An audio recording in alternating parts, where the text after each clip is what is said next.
निकृष्ट रस्ता विकास होत आहे की जनतेच्या पैशाची उधळपट्टी? प्रशासनाची लाज वाटते, डांबर कमी आणि भ्रष्टाचार जास्त दिसतोय. नवापूर तालुक्यातील आंबाफळ येथील ग्रामस्थ म्हणाले की सार्वजनिक बांधकाम विभाग अंतर्गत स्मशानभूमी आणि शेताकडे जाण्यासाठी आमच्या गावालगतच नवीन डांबरीकरण रस्ता 10 ते 15 दिवसांपूर्वी तयार करण्यात आला आहे. हा रस्ता अत्यंत निकृष्ट पद्धतीने तयार केल्याचा आरोप स्थानिक नागरिकांनी केला आहे. खांडबारा सदर रस्ता हातानेच निघत असल्याने रस्त्यावर डांबर कमी आणि भ्रष्टाचार जास्त दिसतोय. तसेच आदिवासी समाजाचा विकास होत आहे की फक्त कंत्राटदारांचे भले, असा प्रश्न नागरिकांनी उपस्थित केला आहे. शासनाच्या नियमानुसार विकास काम करत असताना विकास कामाचा फलक लावणे अनिवार्य आहे. या ठिकाणी कोणत्याही ठेकेदाराने फलक लावलेला नाही. सामान्य नागरिकांनी नियम मोडले की प्रशासन कारवाई करते, परंतु ठेकेदार विकास काम करत असताना शासनाच्या नियमांची अंमलबजावणी करत नाही आणि अधिकारी जाणून बुजून डोळेझाक करतात. ही आदिवासी समाजाची चेष्टा नाही का, असा सवालही उपस्थित केला आहे.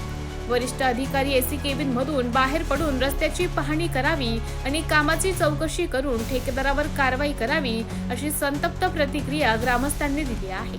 या संबंधित सार्वजनिक बांधकाम विभागात अधिकाऱ्यांशी संपर्क केला असता सदर काम खडीकरण, WBM आणि कॉर्पेट असं असून काम प्रगतीपथावर आहे, अशी माहिती त्यांनी दिली आहे. MTV न्यूज साठी प्रतिनिधी प्रतीक पाटील, खांडबारा. नमस्कार, मी निखिल गावित. आज आपण शेगवे ग्रामपंचायत आंबाफळी एक पाडा आहे तिथं उभं आहे. तिथे एक रस्त्याचं काम चालू आहे सार्वजनिक बांधकाम विभागमधून. तर या ठेकेदाराने एकदम निकृष्ट दर्जाचं काम केलेलं आहे. अक्षरशः हाताने खडे असं उचलून येत आहे. त्यांनी मट्टी टाकली आहे, वरतून खडे टाकून फक्त असं डांबरीकरण करून दिलं आहे त्यांनी. एवढा भ्रष्टाचार झाला आहे या रस्त्यामध्ये तर भरपूर. तर जो संबंधित ठेकेदार आहे हा वारंवार अशीच कामे करतो आहे. या आपला जो तालुका आहे किंवा हा आमचा जो भाग आहे, आदिवासी लोकांचा जो निधी आहे तो हडप करण्याचं काम करत आहे ठेकेदार.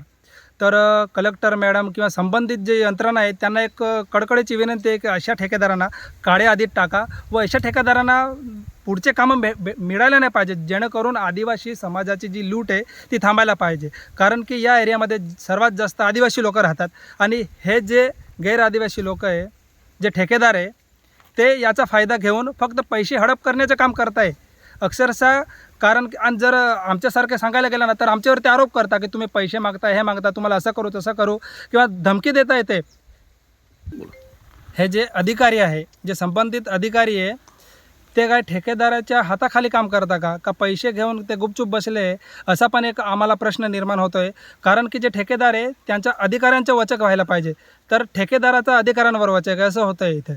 तर संबंधित विभागाच्या अधिकाऱ्यांना किंवा जेवढी पण यंत्रणा आहे त्यांना कडकडीची विनंती आहे की या रस्त्याची किंवा जे कामं चालू आहे या ठेकेदाराची त्यांच्यावर सखोल चौकशी व्हावी आणि या ठेकेदाराला काळी यादीत टाकावी, अशी आमची मागणी आहे.